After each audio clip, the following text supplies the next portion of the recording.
Ba abin da ya fi jajircewa wahala a harkar content creation, wato consistency kenan. Mutum ya daɗe yana ƙirƙirar content yana posting ba tare da ya gaji ba na shekara da shekaru, abu ne mai matuƙar wahala. Wanda manya-manyan content creators yau da kuke gani abu ne da suke fama da shi, su ma wahala yake ba su. Ni ma ya ban wahala sosai, amma akwai wani abu da na gano wanda gabaki ɗaya ya canja min rayuwata ta yin content, wanda yanzu har murna ma nake zan yi content fa yau. So wannan wani sabon tsari ne da na gano, sannan kuma akwai wani application shi ma da na samo wanda shi kuma gabaki ɗaya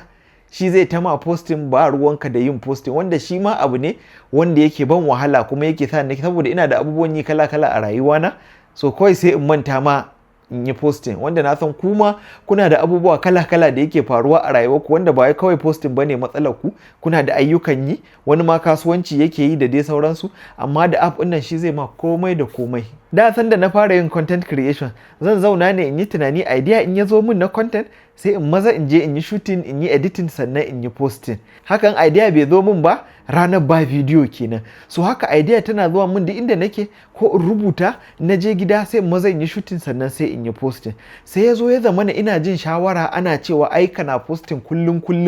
za ka fi tafiya viral. Sai ya zamana cewa kullum sai na zauna na yi tunanin video idea da ya kamata in yi shooting, sannan in yi editing, sannan in yi posting akan social media na. So a hankali na fara abin yana tafiya, bayan wata ɗaya sai ya fara zuwa da wani irin gajiya. Sai in ji ma gabaki ɗaya kaina ma bai ma son yin tunanin content ɗin, sai idea ta zauna kan ya kakare, na rasa ma ni wai me ma zan yi ne. Sai ka ga na tafi hutu wata ɗaya ban yi posting ba, sai ga koyaushe in na tashi dawowa sai na ƙara yin content da yawa kafin mutane su tuna ni, Ali Yakub ina ka tafi, Ali Yakub ina ka shiga. Sai ya zamana cewa ya hana ni growing yanda ya kamata, sannan kuma abin in na tashi na ce zan dinga yin content a haka ko da yaushe ina saurin gajiya. So sai na zauna nake research, wato ma wai ashe akwai abin da ake cewa burnout, wato ka ji wani irin gajiya ce ta tsanani da zaka ji kanka ma gabaki ɗaya baya ma tunanin content ɗin. Na san da yawan kuma taɓa fuskantar irin wannan abu,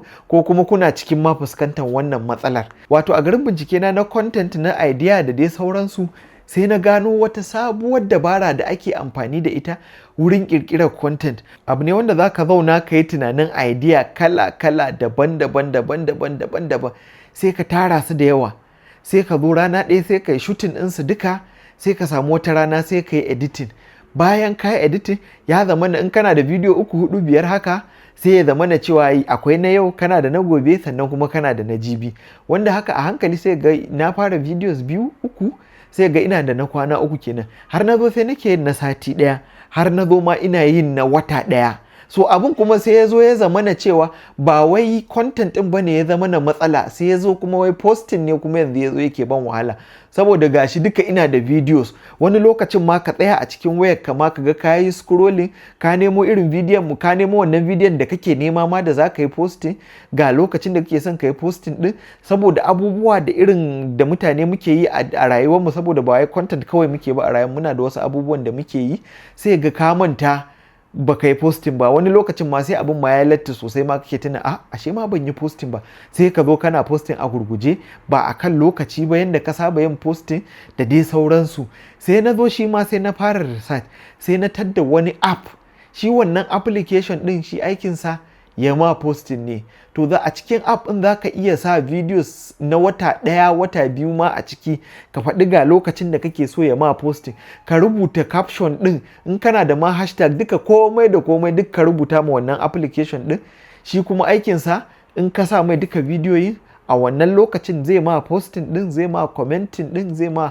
wannan caption ɗin da kake so, komai da komai duk zai ma, ba tare da ma ka san wai ya ma yi ma ba. So sai ka ga ka samu lokaci sosai, sai ga kana da bidiyon ka na wata ɗaya, sannan kuma kana da application ɗin nan da zai ma posting na wannan watan gabaki ɗaya. Sai ya zama da kai kawai aikin ka dai kawai ka je ka yi replying comment ne, ko ka je ka sha kallon ka a social media, kuma ka samu time da za ka huta, kuma ka yi tunanin ma wasu content ɗin da za ka yi nan gaba in wa'innan sun ƙare. Wani lokacin ma kafin su ƙare ɗin ma ka ƙara samun wani idea ɗin, sai ka je ka ƙara shooting wa'innan ideas ɗin nan da yawa, su ma ka yi editing ka ƙara ɗora a app ɗin, sai ka ga ka daɗe kana yin content ɗin hankalinka kwance. So wannan app ɗin ana kiransa buffer. Shi aikinsa kenan, zai taya ka yin duk wa'innan harkan posting ba tare da wani bata lokaci ba. In har bidiyon na ya taimake koya ne, ka tabbata ka yi subscribing, sannan kuma ka yi sharing da ɗan uwanka da wannan bidiyon zai ƙaru da shi. In ka taimaki ɗan uwanka,